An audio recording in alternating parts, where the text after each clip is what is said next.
कोणतीही पूर्वतयारी न करता मस्त अशी खमंग खुसखुशीत थालीपीठं आज बनवलेली आहेत आणि तीसुद्धा उरलेल्या भाजीपासून.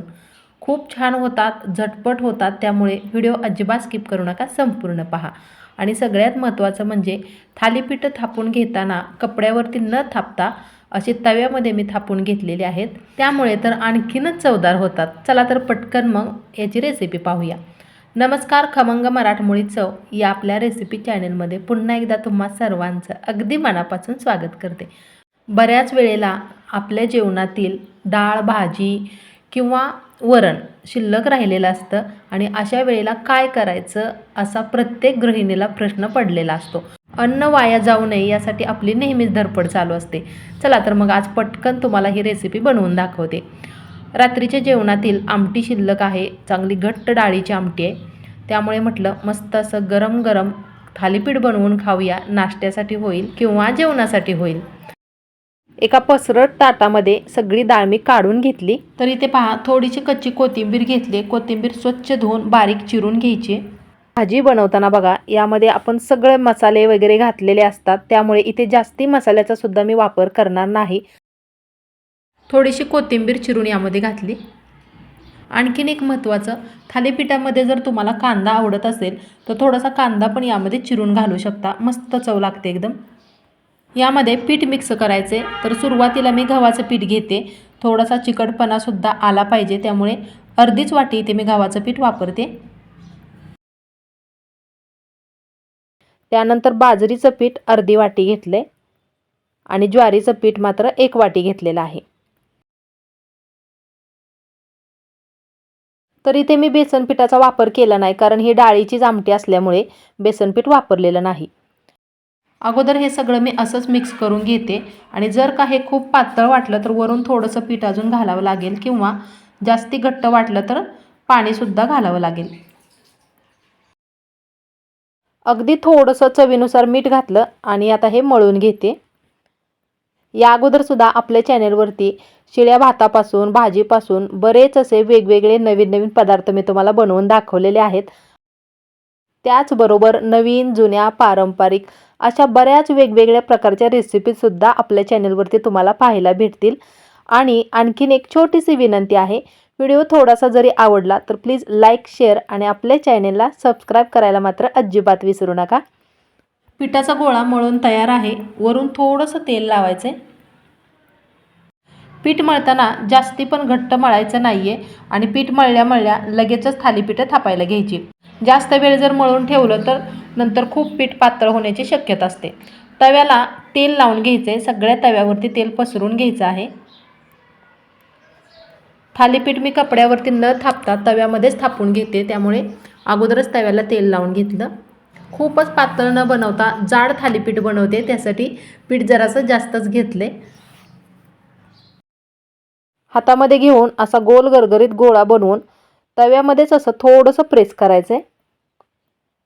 पीठ सैलसर मळलेलं असल्यामुळे पटपट असं हाताने थापता येतं आणि ते पुढं पण सरकलं जातं.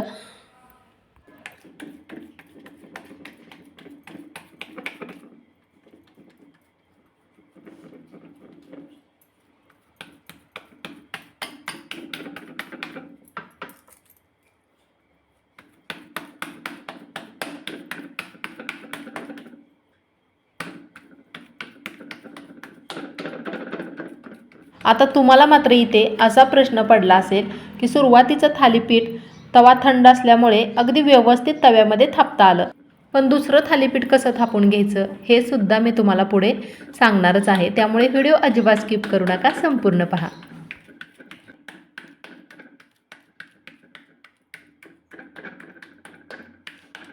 तवा भरून मोठं असं गोल गरगरीत थालीपीठ थापून झाले आणि आता बघा, अशी त्यामध्ये छिद्र पाडायची जराशी.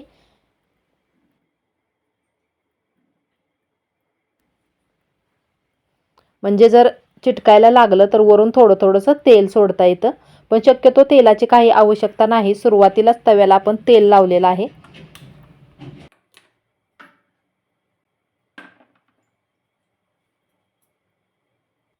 तवा थंड आहे, त्यामुळे सुरुवातीला गॅसची फ्लेम जराशी फास्ट ठेवायची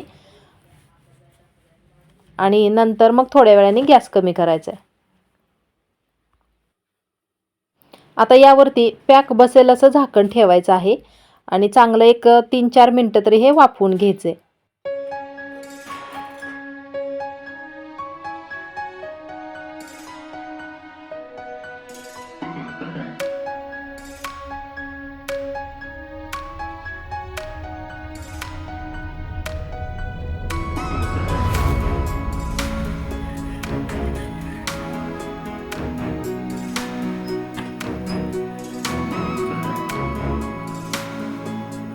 मैत्रिणींनो, खरंच एखादी रेसिपी बनवून यूट्यूबला अपलोड होईपर्यंत खूप मेहनतीचं काम असतं.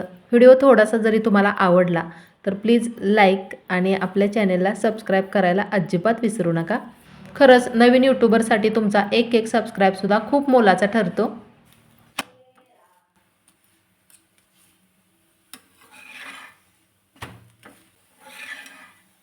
अधूनमधून पलटी करत चांगलं दोन्ही साईडने हे भाजून घेते. आणि तुम्हाला जर कडक थालीपीठ आवडत असेल तर गॅसची फ्लेम कमी ठेवून भाजा, म्हणजे एकदम कडक कुरकुरीत होईल. मस्त असं गरमागरम थालीपीठ आपलं तयार झाले. आणि दुसरं थालीपीठ आता ह्या गरम तव्यामध्ये बघा मी कशा पद्धतीने थापून घेते. आता सुरुवातीला बघा जास्ती पीठ घेतलं होतं, त्यामुळे मोठं थालीपीठ बनवून झाले. दुसरं थालीपीठ मात्र एवढं मोठं आपणाला थापता येणार नाही, कारण तवा खूप गरम झालेला आहे. त्यामुळे अगदी थोडंसं पीठ मी घेतलं, हाताला तेल लावून हातावरती जेवढं शक्य होईल तेवढं थापून घ्यायचे. आता बघताना जरी तुम्हाला हे अवघड वाटत असलं तरी खूप सोपी पद्धत आहे आणि झटपट होते. तरीही तुम्हाला जर नाही असं हातावरती थापायला जमलं तर कपड्यावरती थापून तुम्ही थालीपीठ बनवू शकता. तर बघा एवढं थालीपीठ घेतले आणि आता हे तव्यावरती टाकायचे. गॅसची फ्लेम एकदम कमी ठेवले आणि उरलेलं थालीपीठ आता तव्यातच थापून घ्यायचे. हाताला जर चिटकत असेल तर थोडंसं तेल लावा. तुमच्याकडे जर एखाद्या दिवशी शिळी भाजी आमटी शिल्लक राहिली तर त्याचं तुम्ही काय करता कमेंटद्वारे मला नक्की कळवा. अगदी कमी वेळात कमी साहित्यामध्ये पटकन होणारी रेसिपी आहे. मस्त अशी खमंग खुसखुशीत आणि मऊ थालीपीठ आपली तयार आहेत. अशी नुसती जरी खाल्ली ना तरीही टेस्टी लागतात. खूप कमी तेल वापरलं होतं तरीसुद्धा याला मऊपणा किती आला आहे बघा. अगदी सहज तुटली जात आहेत, जास्ती कडक वगैरे झालेले नाही आहेत. चला तर मग भेटूया अशाच नवीन एका छानशा वेगळ्या रेसिपीसोबत पुढच्या व्हिडिओमध्ये.